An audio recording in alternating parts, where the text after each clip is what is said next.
April 7th, just after 6:30 in the morning at 2545 South Princeton, officers had responded to a person down call, and they found the victim, Mr. Liu, 61 years of age, in extremely critical condition at that location. He didn't have any identification on him. His wallet, everything was missing. He was rushed to the hospital, and we couldn't identify him at this time. Our detectives immediately began working on the investigation, and on the April 8th, the victim was reported missing by his family. At that point, the detectives put two and two together, and they will identify Mr. Liu as that missing person, obviously the individual who was in the hospital. So detectives immediately began using what we normally do is, kind of going back and looking at video, and what they found was on the 7th of April at about, approximately 5 in the morning, they saw Mr. Liu's vehicle driving to that location being trailed by another vehicle, which was also carjacked. At that point, you saw 3 offenders exit the carjacked vehicle, and they run towards the direction of where Mr. Liu's vehicle was. There is no camera that captures the actual incident. All you can see later on is, just a few minutes later, several offenders flee in the hijacked vehicle, and then Mr. Liu's vehicle fleeing the scene as well. At that point, we realized, Mr. Liu was definitely robbed of all of his belongings, and obviously his vehicle was taken in this incident as well. The detectives did a remarkable job. I know we talk about technology a lot, but none of this is simple.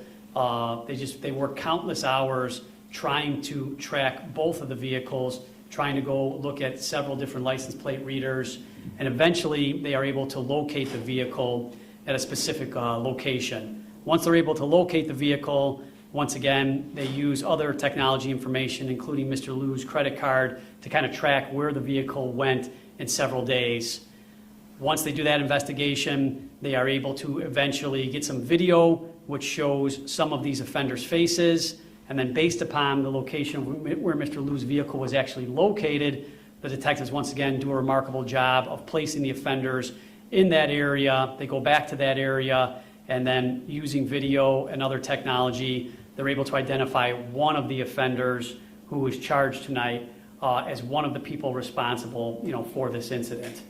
They are able to arrest that individual on the 22nd of September, and then charge that one offender with attempt murder, and then several other charges, including aggravated battery to a victim of 60 years of age or older, robbery, aggravated vehicular hijacking, and several other crimes as well. The individual charged is 18 years of age. His name is Termaine Patterson, and he's the individual who's been charged in this incident. There was a separate individual who was also arrested, a juvenile. That individual was charged with possession of a stolen motor vehicle and sent to juvenile court. At this time, based upon the investigation, we don't believe the juvenile participated in the robbery and battery of Mr. Liu. That juvenile was seen at a separate date and time inside Mr. Liu's vehicle, and that is how we charged him with possession of that stolen motor vehicle. So once again, Mr. Liu is still not doing well. He needs 24-hour care, and it's undetermined if he's ever going to truly recover from this incident.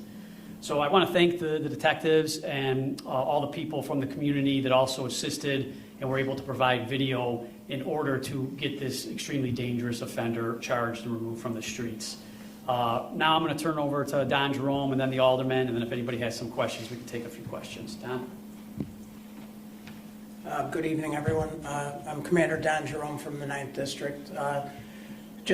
Chief really covered everything, but I just want to acknowledge the hard work that was done by both the patrol division from 9, the responding officers, and the detectives. This wasn't just a very easy case. There's a lot involved. All the fronts he spoke of, technology and interviews, analyzing video, placing people at different scenes. There was really a lot of old-fashioned detective work done here, so I really want to acknowledge the detectives and what a good job they did. We've worked hand in hand with the family since this happened back in April, and I'm at least glad that we were able to hold somebody accountable today. And here's Alderman Lee to say a few words. Thank you. Thanks, Commander Jerome. I also want to echo our thanks to the Chicago Police Department, Chief Dinahan, and in particular the 9th District and the detectives who brought this case to an arrest. I'm getting used to these terms, but when this happened, it happened a block away from my house, so it hit home very closely for me, quite literally.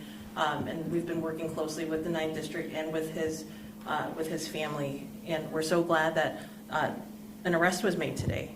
I think when things like this happen, it's very easy for people in the public to be discouraged about whether or not crimes are being solved. This is a case in point, the hard work of the Chicago Police Department, Detectives Merkel and Detective Fletcher. Thank you so much for all that you've done to help our community and to help our families, and keep up the good work. Thank you.